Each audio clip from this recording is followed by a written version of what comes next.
Hi, welcome back to a Halloween edition of kind of a retro talk or podcast kind of thing, whatever we're talking about.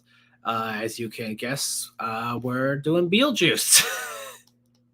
I am the host as always, Michael of Greyworks, the creator of Howling Hoods and Mr. Manhattan. I am Today I am joined by two very special guests. Kitty, who you've seen on the talk a few times before, and Kyla Davis of Skelly. How you guys doing today?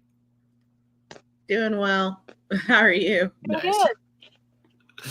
good. Yeah, nice. I wanted to get you guys on here. Just I actually it's the conversation of Beetlejuice started because uh, Kitty had her profile pic. She changed it to Sally from A Nightmare Before Christmas. She was also voiced by Catherine O'Hare, who was what's her name? Uh, Delia in Beetlejuice. I'm like, do you got the Catherine O'Hare fever because the new Beetlejuice movie came out? Yeah, that kind of started this conversation later. And also, Kyla, who has the project Skelly, which is inspired by the Beetlejuice cartoon, which is actually kind of having uh, a Kickstarter right now. Would you like to kind of like briefly tell people what that's about? Oh, yeah. So we're doing a Kickstarter for Skelly. Skelly is about a 30-something-year-old named Sarah who actually has a skeleton in her closet. So we're playing off that trope of having a real skeleton in your closet, and he runs a bar. And he gets her in there and tries to have her do all this stuff. So yeah, if you want to check out the Kickstarter, we definitely need to be funded. I'm just about everywhere. I'm always online. So if you have any questions about it or anything, just hit me up. Yeah, definitely just go and check out the Skelly Kickstarter. We are on the projects we love. So yay. Yeah, yeah. Make sure to support all that. But today we are talking about the '80s classic kind of weird franchise series Beetlejuice, which is like I was going to call it like a dark comedy, but like is it? Because it's one of those shows, like just series in general. It's like it's kind of scary, but it's not really horror. It's kind of like funny, but it's not really a comedy. It's a weird kind of thing. But before we get more to that, I would like to share. I have a Beetlejuice cocktail I made, which it has one part's orange juice, tequila, and then gummy worms and other like gummy like critters in it. It's not Beautiful. very good. It's yeah, it's very like kind of like bitter, weirdly enough, because the I have the sugar gummy worms in it, and they're kind of like messing with the tang weirdly. Acid reflux Oh tonight. That's yeah, what you're going to have. yeah. But yeah, Beetlejuice was kind of a weird movie slash franchise of like the original story was made by Michael McDowell and Larry Wilson, and it was kind of an unexpected movie because like the original script was like a lot darker, a lot meaner. Uh, it's kind of got like shuffled around a lot, and like no one really wanted to tackle it. Tim Burton came around, and then he eventually got his hands on the movie, and it was his second directorial debut. And it's like it was a very like kind of different kind of movie because it's like pretty much just working with what you can have, which is very fitting after he worked on Pee Wee Herman, which was very like low budget, very like practical, all that. Uh, and that ended up being kind of a sleeper hit because it was never like in the top five, but it was always in the top 10 of like big hit movies. And then that, despite like not technically being a kids movie, had a kiddie audience, which led to the creation of the Beetlejuice cartoon. And like longer and longer after, like it kind of went into stasis because for years, everyone wanted to do a Beetlejuice sequel. Uh, and the closest we kind of got after the cartoon was the Beetlejuice musical, which was more of a retelling of it, which I actually got to see last year. And I'm so jealous. I Yeah. haven't seen it. So I'm jealous. I want to see it. Oh, it's awesome. Yeah, there's a giant worm snake thing. There's a huge the whole set transforms, which is really cool. That sounds amazing. Oh my No, God. yeah. But Yeah. But yeah, and then very, very recently there was the sequel movie, Beetlejuice, which, everyone was kind of dismissing at first, but then like a lot of people saw it. So a lot of people had fun with it. Did you guys all see the new Beetlejuice movie? I have Yeah. not. No. My husband wants to watch it, so Oh. it's on our list, but I have not seen it. But feel free to spoil it for me. Oh yeah, yeah. It's a very funny movie. Kind of shockingly that I didn't really expect anything much from the new Beetlejuice movie. Kitty, do you want to give your kind of brief thoughts on like both the first movie and the sequel? Yeah. I really like the first one because it's such a fun idea for a film, and honestly, it's great as a standalone film by itself, So that's in a similar way. When I went to the sequel, I was like, oh no, I hope it's not like Mary Poppins Returns, where it's just the same story rehash.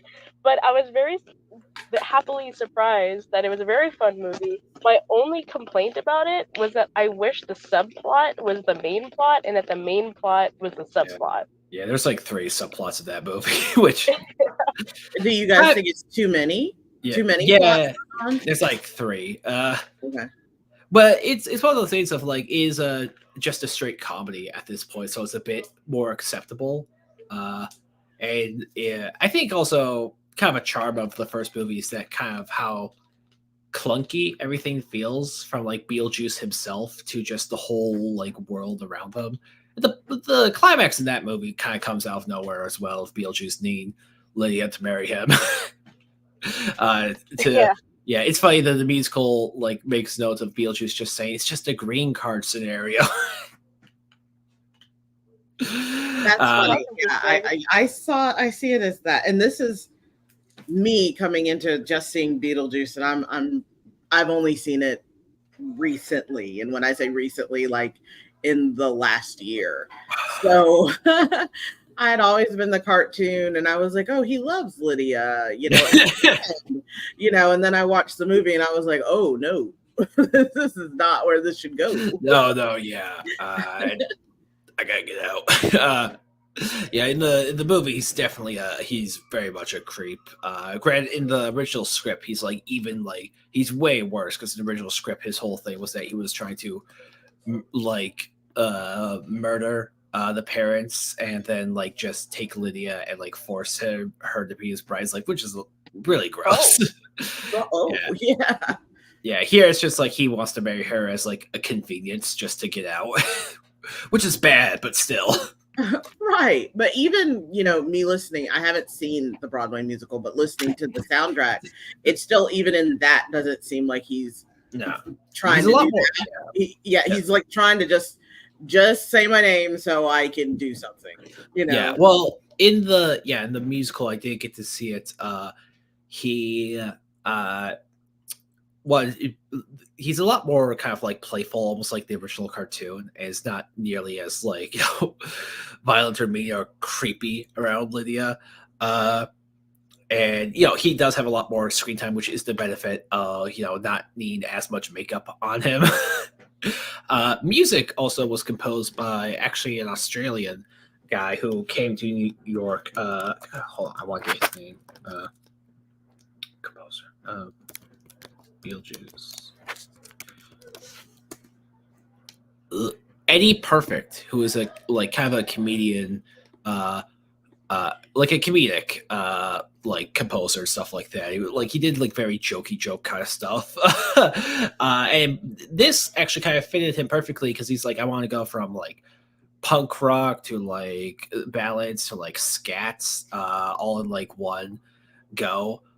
Which is kind of like, this is the Beetlejuice, the movie, and like even the cartoon fits, because it's like it doesn't really have a specific kind of genre, because like this was that weird era of like kind of like the Addams Families, or like the Ghostbusters, or the Edward Scissorhands, or like the Gremlins, of like, it's kind of horror, it's kind of like playful, it's kind of it's kind of kiddie, but it's also not really kiddie, and it's that mix of like those movies I was like really fascinated by as a kid.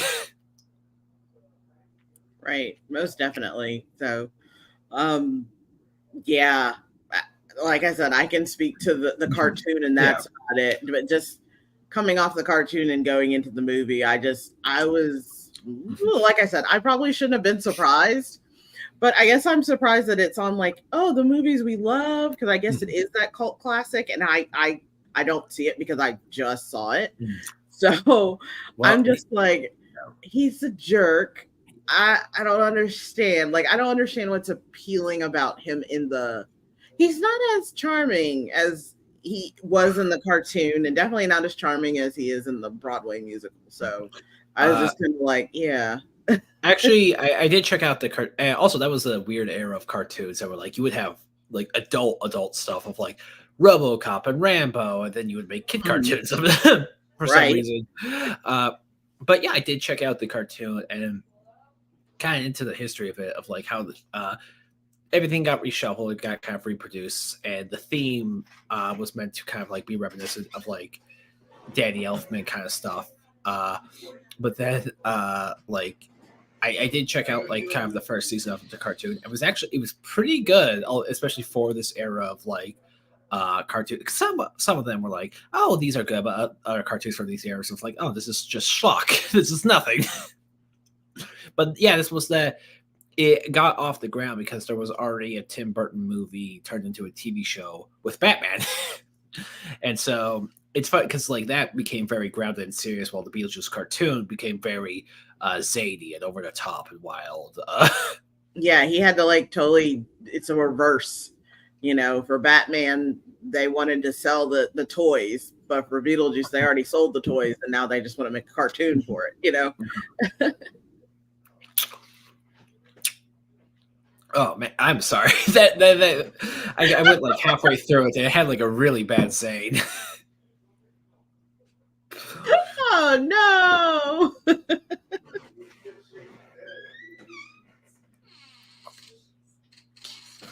Oh, sorry, just give me a second. But Kayla, can you get kind of like your kind of brief thoughts on the Beetlejuice cartoon, just because you did watch it and it was like such an inspiration for your series later on? Oh my gosh, yeah, loved it. Just because it was something I had never seen before. You know, you either got the hero villain trope type thing that you're doing, but you never had, you know, Lydia, who just, you know, was this goth girl who wanted to hang out with somebody, and she found Beetlejuice. And, you know, every time she said Beetlejuice, and I've said it twice now, I'm trying not to say it 3 times, but every time she called him, you know, she would change clothes, and it was just like, I'm going into this different world, you know. And she went into the underworld, and she had more fun there than, you know, wearing her pleated skirt to school and everything. So for me, it was just kind of a fun ride. And it was, you know, Beetlejuice, not seeing him as an older man, but just seeing him as probably like an older brother who just didn't want her to have any other friends but him. Because I think when Prince Vince comes in, there's a character named Prince Vince who like falls head over heels in love with Lydia, and I saw a clip of him. The Forever Alone guy. yes, like he is like based off of, you know, The Cure main singer. So it's like he's always depressed, never gonna be with anybody, and then he falls in love with Lydia, and like Beetlejuice is like, I can't handle it, you know. And you see him actually get upset that she has another friend other than, you know, himself. And so it's like he likes her as a friend, but it's a very protective, you can only be my type of friend thing. Even when he's hanging around with his other people there, like Jock the Spider, and all the other people, you know, he's like, you don't get too close to her, she's mine, you know. So for me, that was just something I had never seen before. And I will tell you, the sandworms, even in the cartoon, scared the bejesus out of me, because it was like, that was the antagonist for Beetlejuice, were the sandworms. And like, and I guess that carried over from the movie and into the musical. Like, those scared me to death when I was a kid. I was like, what is that? Yeah. So it definitely did do its part of having definitely the right amount of scary, definitely the right amount of drama, definitely the right amount of funny. Yeah. Well, and this show would like kind of start the trend of like kind of horror stuff for kids, with like later stuff like Courage the Cowardly Dog or Gravity Falls, of like kind of getting into the, you know, the darkness and the macabre for children. But yeah, it was also definitely the early start of it. So it was like back in the day, that was our Gravity Falls, and now they just evolved with it, and it Mhm. still works for kids nowadays because everyone's evolving and everything. So. Oh yeah. Kids love like dark, weird stuff. Oh yeah. Yeah. Also, Lydia. Of course, very famously played by Winona Ryder in the first movie. Initially a side character, but she just really took off afterwards, both the look and the character. She filmed this back to back with Heather's, which is like, wow, that's an impressive resume. And Lydia, with each version, seems to get like more and more of a mainstay because in the cartoon she became like kind of the secondary character. In the musical, she is the main character, and in the new movie she's like pretty much the main character for the most Oh, part. But okay. it's interesting because like I rewatched the first movie not too long ago. It's like, oh, she's kind of a side lead. Honestly, the Deets were in it, and I do really like the Deets as a just a nice kind of like boring average like happy like loving couple. Yeah, and they're the main characters in the first one, right? So it's the Deets, and then Lydia's family moves in afterwards, right? And so, yeah, they freaked. So the reason I had never watched Beetlejuice before is only because I saw that one part where he like stuck his nose thing, and it had always scared the bejesus out of me. That's why I had never watched it, and it always come on at that one part. But yeah, the Deets were and. Are the Deets in the second one? Because I heard they weren't. No, in the second one. They just kind of wrote them out. They write it so there's a loophole, so they got to go to heaven. But also, as an adult rewatching the Beetlejuice movie, Catherine O'Hara is so funny. It's just incredibly just unhinged woman. Because when you're a kid, you kind of like pay attention to like all the more zany stuff as an adult. Is like, man, Catherine O'Hara just like milking each line she gets to speak of, just this unhinged aristocrat lady. Yeah. And I think they definitely did bring her unhinged character into the cartoon, because she was always just like, Lydia, nothing's wrong. We're just living our life. I'm painting today. Oh, I want to be an artist today.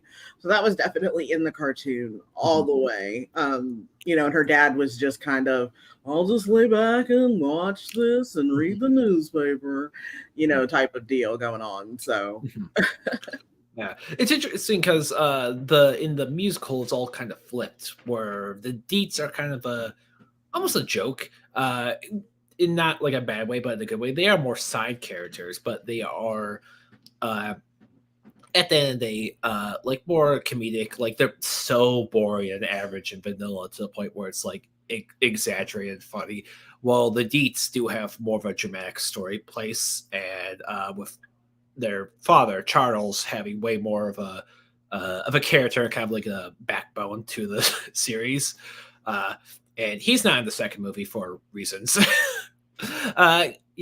Kitty, what were your kind of like thoughts on the first movie and the soundtrack? Because I know you're a big music person.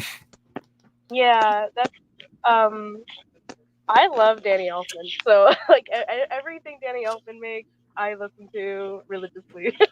And so when it comes to my music, I think it's not one of my favorites, but definitely still iconic. Like he never misses. I think what's really great about the first film is it's just kind of it doesn't really take itself seriously, and it's really nice when a movie just has fun with its aesthetics and its makeup, and I love that it has stop motion in it, and all which they brought back in the sequel, which is great. Stuff like that, and it's just kind of a fun watch, especially around Halloween. You really get into that Halloween spirit. So it's just a fun little movie that I love. It's great, and I think a lot of Tim Burton stuff are like that, which is really nice too. Yeah, it's kind of like mentioned before. It's kind of that genre-less movie, you know. Yeah, there's not really a genre to it. It's its own genre. I will say what I really enjoyed about the sequel too is that they explored more of like the place where the dead people go. Yeah, and I really enjoyed that. That was awesome. Speaking of in all of it, I do love the kind of the afterlife of this, and there's the very famous line of like, "This is what happens when you die. This is what happens when he dies. This is what happened when they die. This is what happened when they die." It's all very personal. I love that. Like everyone has their own personal thing when it comes to death. I love just the kind of like the sad bureaucracy around it, and like the fact some of them like some of their jobs is just like, okay, to get to heaven you have to spend like 150 years just haunting this house, but like scaring rich people and stuff like that, like just scaring rich people like with your wife for like 150 years, and like then going off to like complain about it. I think that might be my heaven. Just Actually, working it's so then true. complaining, just working then complaining, but like complaining with someone like one of my friends or like my girlfriend, I'd be like, I can do that for a bit. Yeah, and I think it's a really a fun take on ghosts too, because I think up until that point, ghosts were always really portrayed as either super cheesy or super scary, right? And that movie was just like, nah, they're just gonna be kind of mean. Yeah. They're just gonna be a bunch of jokesters that just kind of hang. Yeah, that's a another very funny thing of like just like the reverse situation of all of this stuff. Like instead of, I mean, all of these have it of instead of like a ghost beat like in the cartoon it has it like instead of the ghost being someone hunting like the girl, it's like, oh, it's the girl's friend she summons. It's in the movie instead of they move into a house that's haunted, it's the ghosts are being haunted basically by the living. By just these like uppity like I don't know what you like designer brand people who would just have like as an adult, like just when I know a bit more about like design, like architecture, it's just like these people are insane. Just Yeah, exactly. Also, I think another aspect I love about Beetlejuice is that in a lot of other Tim Burton's live action stuff that are original, it's the stylization of live action, which I think is really cool. You know, you don't really see people do that with sets and stuff, but he really manages to stylize reality, and I think yeah. that's just so cool.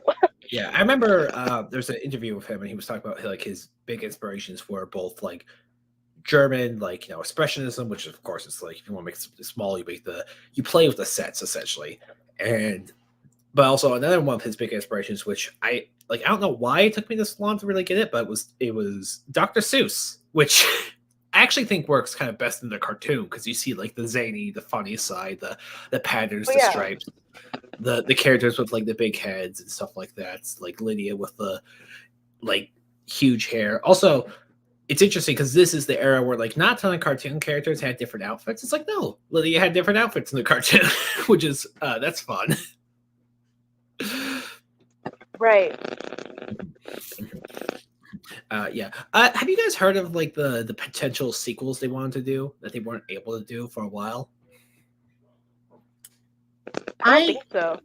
I've heard of some of them. I know Tim Burton was very close to the project, the first movie. And he really loved doing the first two Batman Yes. movies. Yeah. So he definitely wanted to do a sequel for Beetlejuice, but Yeah. I think it like was dead on arrival. I think people were just like it didn't do well in theaters and we're not gonna continue it. Yeah. That's what I've heard of it. It did do well enough, but the thing is they had like other executives and stuff like that, like stuff went from person to person. And so that kind of like it got like he had two sequels he wanted to do for a while, Beetlejuice in Love and Beetlejuice in Hawaii. Beetlejuice in Hawaii was the big one because it's like, well, if you put the drab, the German expressionist, the dark and the gothic, but then you put it in front of the in front of the like the 60s kind of portrayal of like Hawaii, stuff like that. That's actually very funny because they actually did do an episode in the cartoon of that. So that's really funny. Yeah. Michael Keaton also, like in both these movies he only has 17 minutes of screen time, but man, he just really sticks out. But he didn't really get the script at first, but then he did it just because he liked Tim Burton, the director. Yeah. Oh, also, yeah, kind of a side thing, but I like how, despite being like kind of the archetypical, maybe the first very very big goth character, Lydia's not really like that nihilistic or mean or anything. Yeah, she's definitely not what we consider goth nowadays. No. Like I think back in the, I think they toned her down a little bit, but she was still fun in the movie. Oh, You know, yeah. she definitely wasn't the mean girl who was She's just like, yeah, she's more you know, depressed in the movie, yeah. if anything. So, but even in the cartoon, you know, she would come home and she was like, I just had a horrible day. And she's like, I just want to hang out with you guys. And like, it was still kind of a fun thing. So, Yeah. In the I musical, yeah.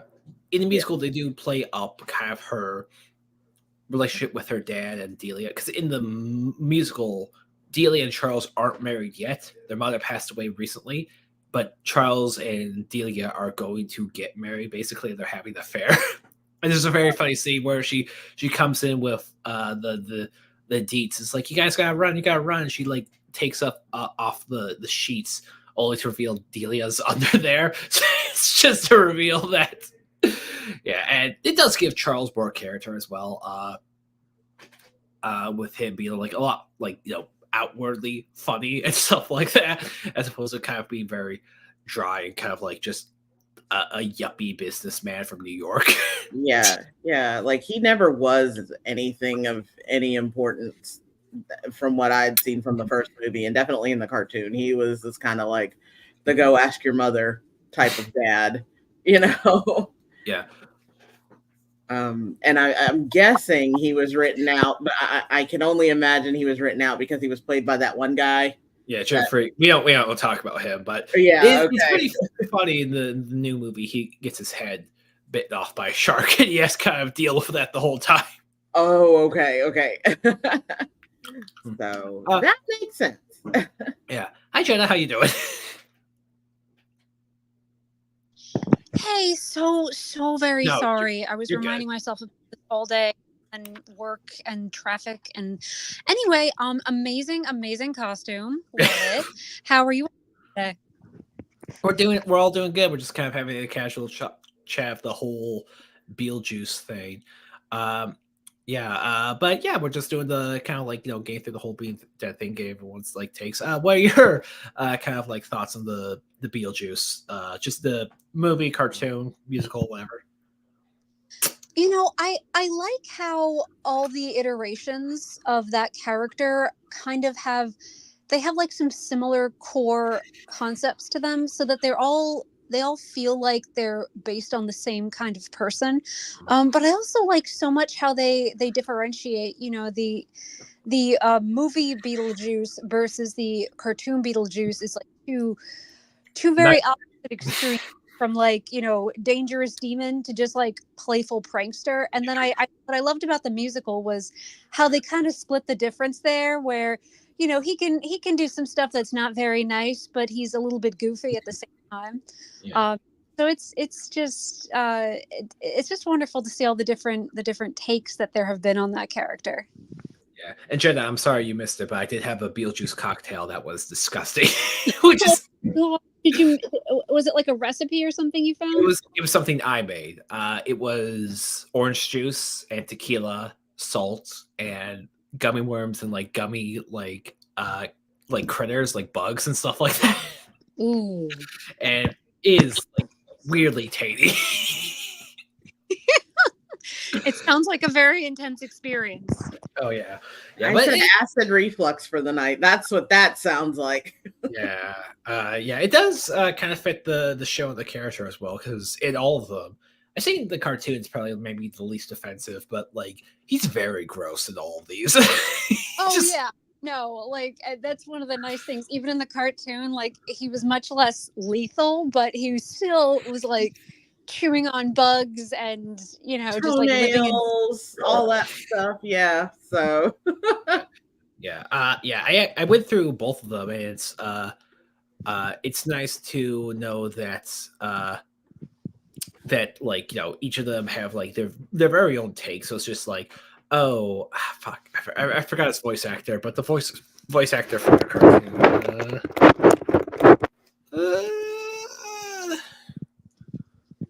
Hold on, I just want to, you know, give him the proper praise.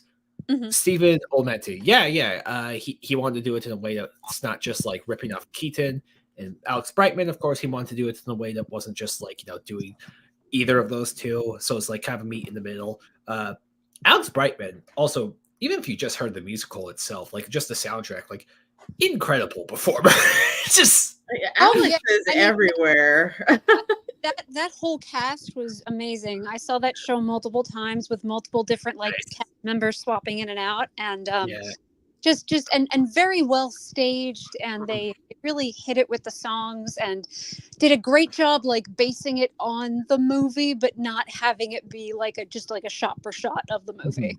Yeah, that was actually a big issue. Kind of both of them went through of like you don't want to just do the same thing, which I think is kind of the best adaptation because I'm not sure if you guys have heard of this with Broadway musicals, but the ones that get very very big are the ones that get off the ground. Because even musicals themselves, they have a very hard time of greenlighting stuff essentially.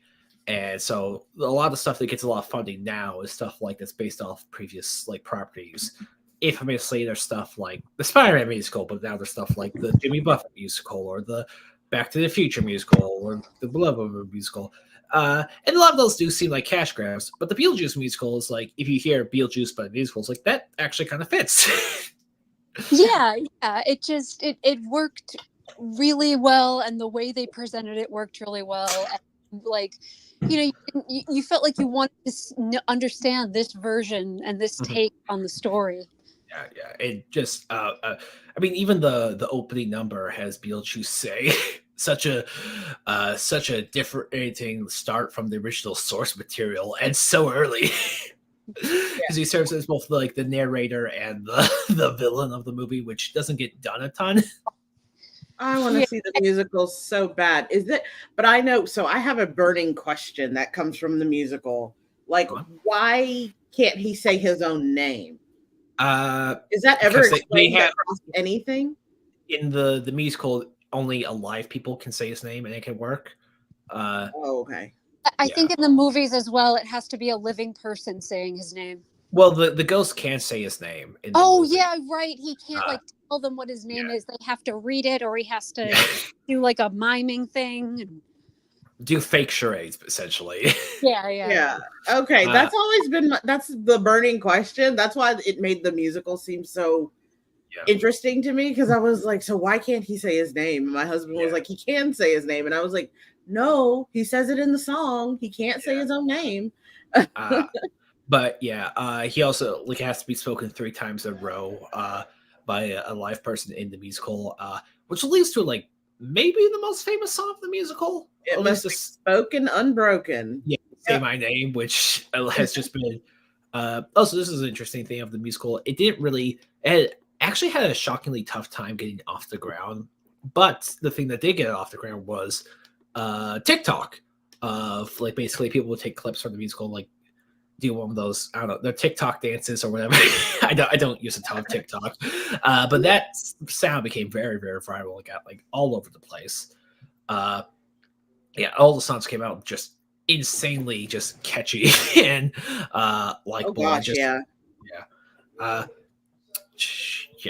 and it's also another thing that like was especially impressive because musicals, there's only so much you can do because of the Beetlejuice movie and the cartoon.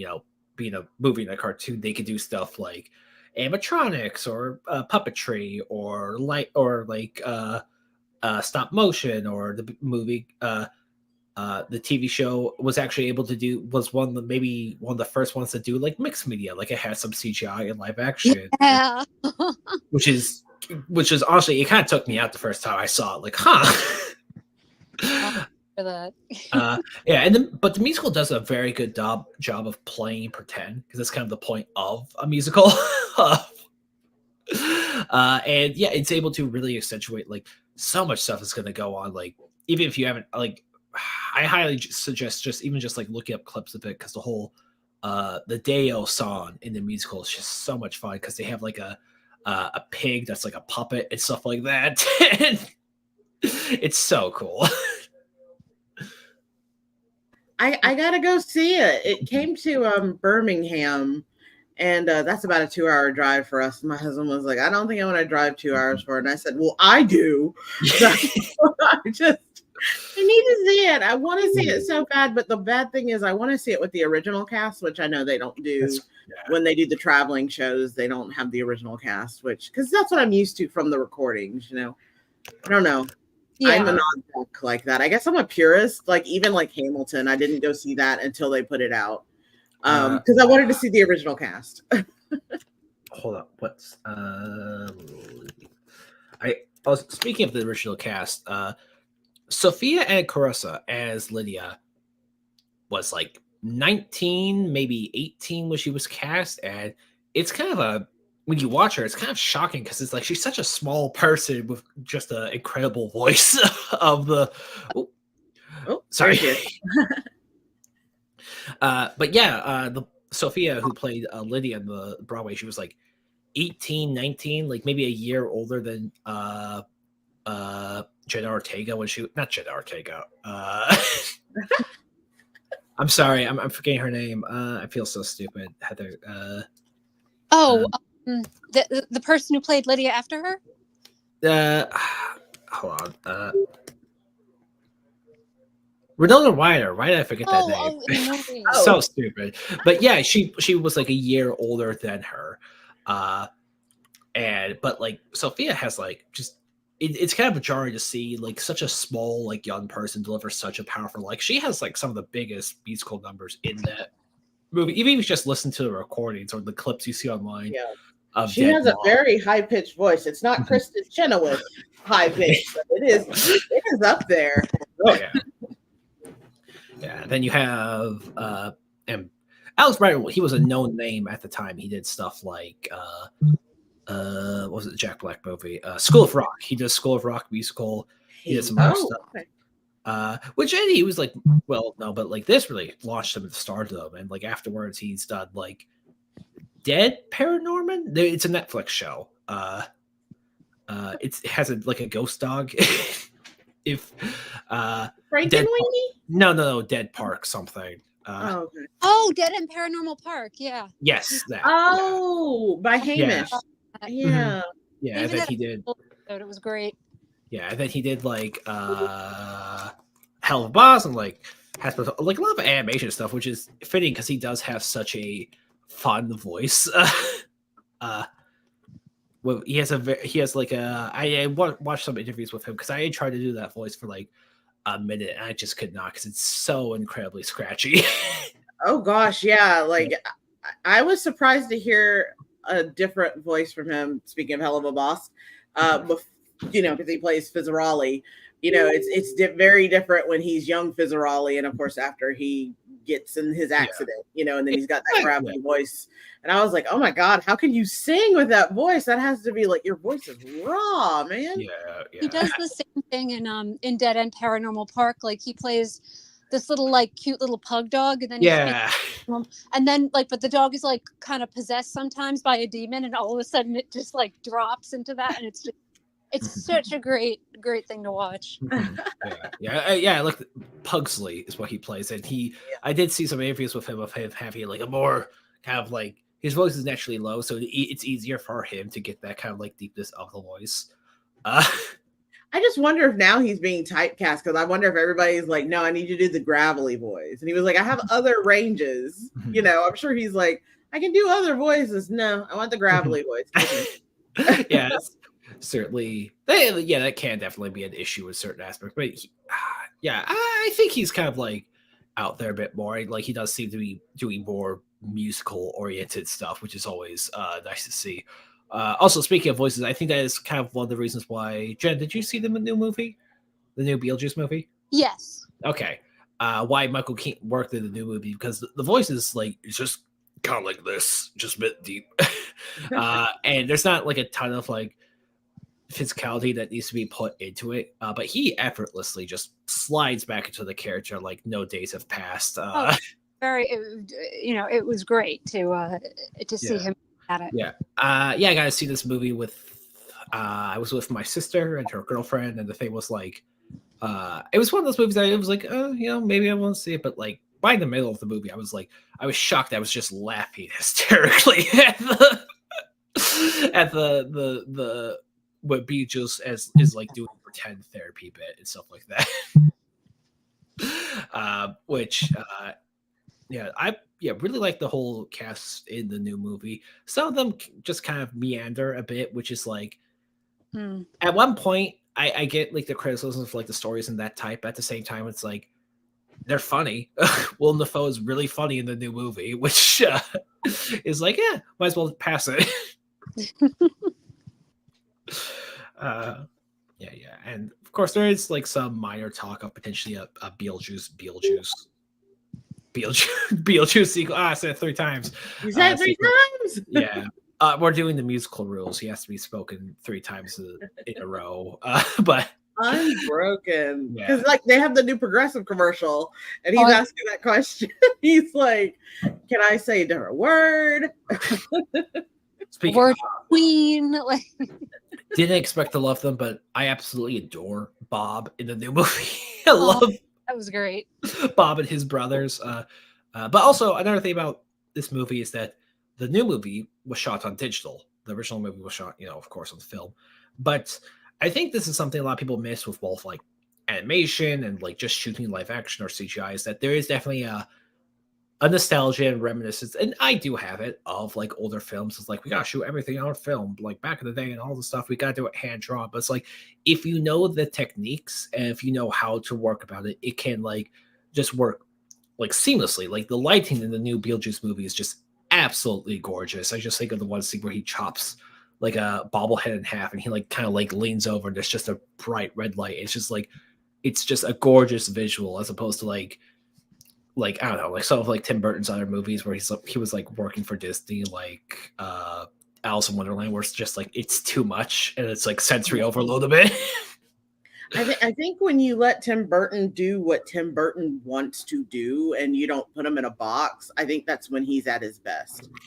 You definitely get that beautiful, those beautiful tones, especially from like Edward Scissorhand or Corpse Bride. You see the beautiful tones. But I think when they start to put him back in a box and they tell him he can't go as far out as he can, it kind of gets, like you said, it's a sensory overload, or he gets lost in all the colors that could possibly be used, and he's just like throw them all at the wall and see what sticks. Yeah.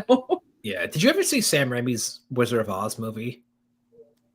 The one with James Franco?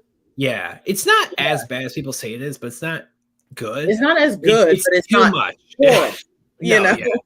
It's too much. But it's like if you give Sam Raimi just like a budget of like under 50 million, he'll do well. But it's just like there's thousands of monkeys, there's all this stuff, it's like overwhelming to a degree. But the colors, that's what I like. The colors pop. That green is definitely, and they even started doing that with The Wiz, the musical and everything. They get that green and it pops, and it has to be that certain shade of green. And it really just, once the light hits it, it just sings. Definitely something that's like lost in a lot of movies, of like when people are going like, well, where's the real world equivalent of it? It's like, well, this is like the logic of like this universe, which I think a lot of people kind of miss, of like even just like kind of the tactility and the grossness, because all of it, like a lot of like shows now, I get like they're shows, but like look like too polished sitcoms to the point where they look like a SNL sketch. Like, have you seen the BBC or the American version of like Ghost? I love Ghost. Yeah, I like it. I think like the characters are just too nice looking for me. If that makes sense. I want some blood, like Sapis and Thor. Yeah, I get what you're saying. It's like their clothes are just not. They've just never been in a fight or anything. Yeah. Beetlejuice looks like a bug will just like crawl out of his jacket and he'll eat it. Like he's been through some stuff. Like really, like he's like been through some stuff. I mean, that's and slightly greasy all at the same time, and it's just. But that's kind of like what you expect from a dead person. So I get it. It makes sense. He's been in the ground for a little bit. Like his clothes are going to be tattered. There will be bugs crawling out of him because that's what dead people do. But I get what you're saying about ghosts. It's kind of like, yeah, they're just ghosts. So I guess that's what they were going for, as far as we don't have to make their clothes tattered. But I'm kind of like, eh. Yeah. Or even stuff like, I'm trying to think more, kind of more. Like even David Corcoran's like Halloween movies, where it's like it's kind of like it comes off to me as like almost like imitation crap meat, of like, yeah, I get you're doing like it looks like it a bit, but it's like cut too quick. It's like too clean, it's too garish. Like everyone looks too almost like also the cast kind of looks like too hot to a degree. Like you all look amazing. That's actually kind of my complaint with the Bears. Like 5 of you are way too hot to be working in the kitchen. Like Oh man, I haven't seen The Bear either. I heard I it's love great. the but yeah, it is really good. But it's like I can't get past the first episode, but that's not for lack of trying and not for that it's bad. It's just is it one of those you get so much anxiety watching the no, Bear? it's just like I'm usually in the middle of something, and so I'll put it on while I'm working, and it's one of those ones that you have to watch, like the like anime, like if it comes on or anything that has a subtitle, like you start playing the movie and you're like, oh, this will be background music, and they're like, they start speaking Japanese, and you're like, oh, now I gotta pay attention. I can't watch that right now, you know. So I think The Bear is like that because I felt like I missed a few steps. So I can see that, yeah. But I worked in the kitchen for like a summer of the things. Like I think half of these people like their skin is too nice, or even like Tim Burton's like Sweeney Todd. I like the look of that movie, but for Sweeney Todd itself, it looks too vampiric. Yeah, Johnny Depp was too hot for Sweeney Todd. It's the skin. It's way too smooth. Johnny Depp look horrible? No. Yeah. But I get what you're saying. What was that? The woman playing what's her Helena name? Bonham Carter. Yeah. It's like she's supposed to be like a woman in her like late 50s who's like forcing cockroaches into like a machine to like crunch them up to make pies. And here it's like, yeah, she's a very pretty, like they almost look like vampires. Yeah. And they are always together. That's he always has Helena Bonham Carter in all his movies. I think they're like aren't they? Well, they were married. That's what I was gonna say. Weren't they married? Well, a fun thing in the new movie is that Monica Bellucci is in it as like the corpse bride character, and she and Tim Burton met on the set Wednesday, and they started dating after it. And it's kind of cute that she's in the new movie now. Okay. Yeah, Jenna Ortega's in it. I think this might be the first day I've watched with Jenna Ortega in it. I like the scenes with her mom, Winona Ryder as Delia. I thought kind of cute. But yeah, I haven't seen her in ton stuff, but she just got launched into stardom. Oh yeah, and I know I've seen. So I haven't seen the new Beetlejuice movie, but I did see the behind the scenes, and Winona Ryder and Catherine O'Hara were like, "Oh my gosh, it's just like we were waiting for her to be born so we could make a sequel." They said that she like seamlessly fits into the daughter of Lydia. So I was like, "Oh." It was either going to be her or like Anya Taylor-Joy, like one of those two. And they said that, I mean, she played a perfect Wednesday, and I watched that one. It was perfect. I loved Wednesday for what it was. I saw some bits of that. It looks cute. Like, it's definitely not like the Addams Family movies or anything that we probably grew up with, but it's a new spin on it, and I do like it because they kept her very dry, monotone. Why am I here? But I did see like, Luis Guzman is in it as Gomez, which is that's kind of fun. I haven't seen him in a ton of stuff. No, he's kind of like retired, and then he came back out. But I mean, so I saw him as Gomez, and I was like, this is not the cara mia Gomez. Yeah, I was like, this is sexy not Puerto Rican man. Yeah, and then I was like, but it works. Once you kept watching it, it works. Mm-hmm. And you get a little, you feel a little weird, but it works. You know what I mean? Yeah, it does seem to be more like the cartoon that came after the old Addams Family show. But what else was? So I kind of got off track a bit with what we were talking. Beetlejuice. Oh yeah, sorry. Willem Dafoe's in the new movie as well, and he just like fits into his of course he just fits into this. Like he just looks like he belongs here.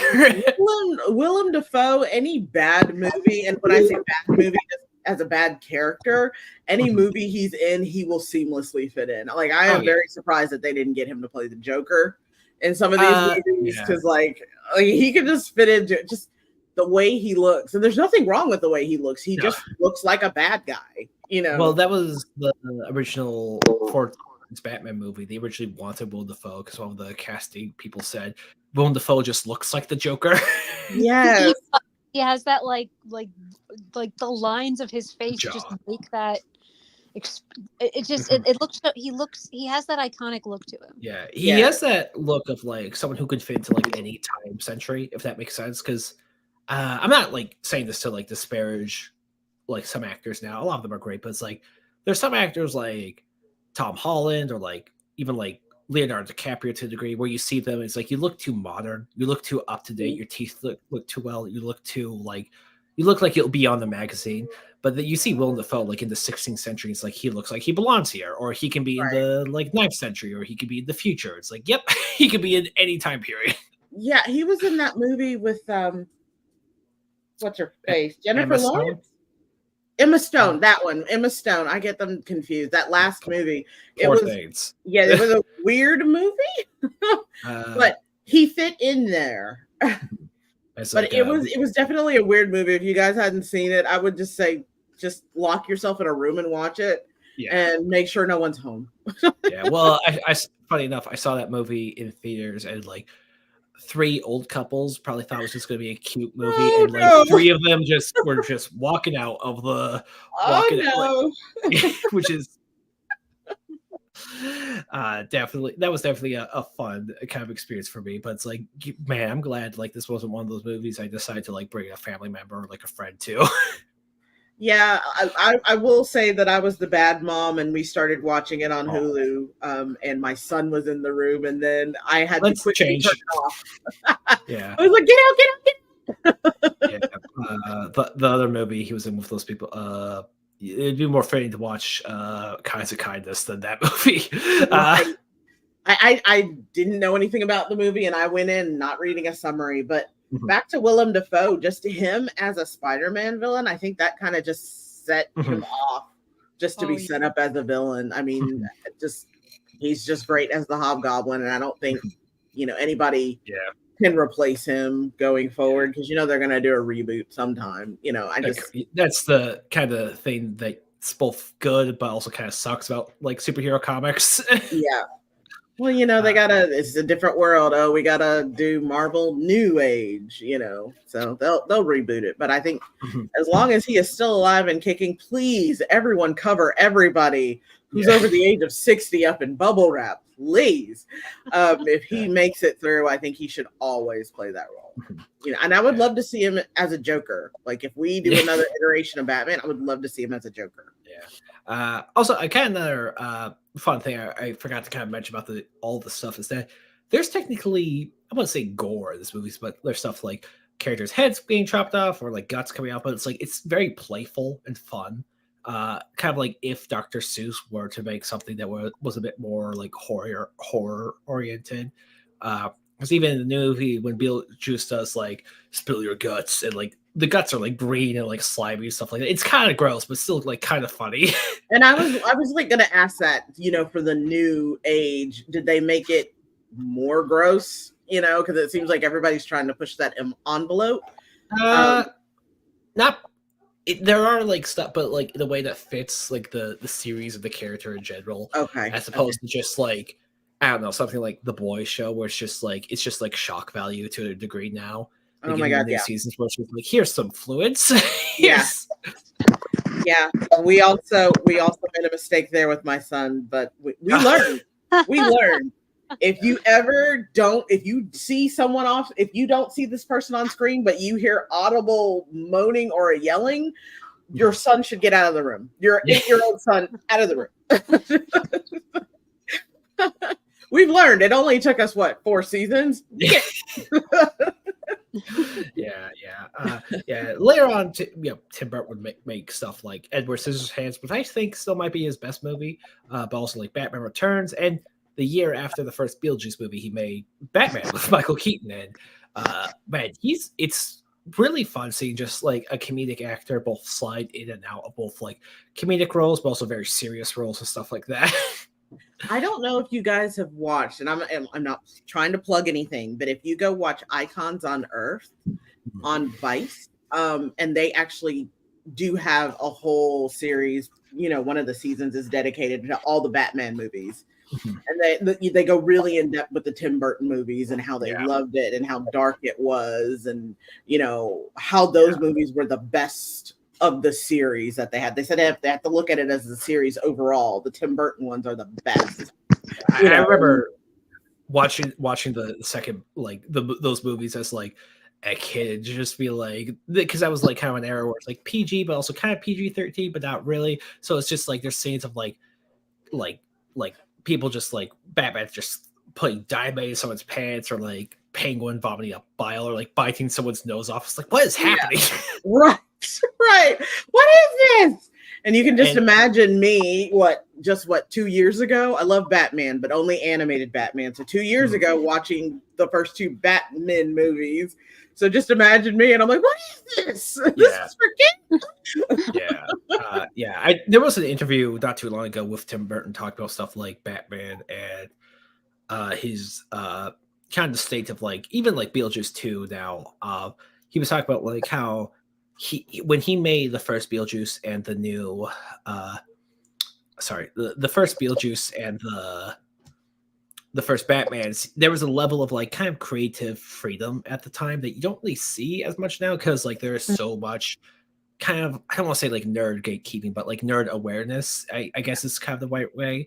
And yeah, we're not going to get like we would probably not get something like a Batman Returns, because it's too specific and Tim Burton-y, and in a way I love, because this movie is like that movie is just entirely like visuals and like vibes and like sets and like character actors, but it's like now it's like it has to be like put through like a corporate thing. Beetlejuice 2 mainly got made because of both the musical and the Jenna Ortega Wednesday, which both proved to be pretty big successes. And yeah, I hope he gets to make more like kind of like true to his vision kind of stuff, as opposed to like you have to crank out like Disney properties or whatever. And I love Disney, but it's like, come on, let's have him have some creative freedom. Right. And I think that now he's only doing movies that he really wants to do. You know, because they even talk about that. They said he wanted to do a third Batman, but they were like, no, you can't sell toys. Yeah. You know, he was like, I don't care about selling toys. He was like, I have a vision here. Well, you know? Yeah. Well, in I want to say the first one, like Batman was meant to be wearing Nike shoes, but he cut that. He's like, I want him to be wearing Nike shoes for promotion. Right. So yeah, I think like I said, if you just let him do what he wants to do, like any artist, you let them do what they really love to do and what they're really passionate about, and don't put them in a box, you'll get gold every time. Oh yeah. Man, I say that, but then I'm like RoboCop.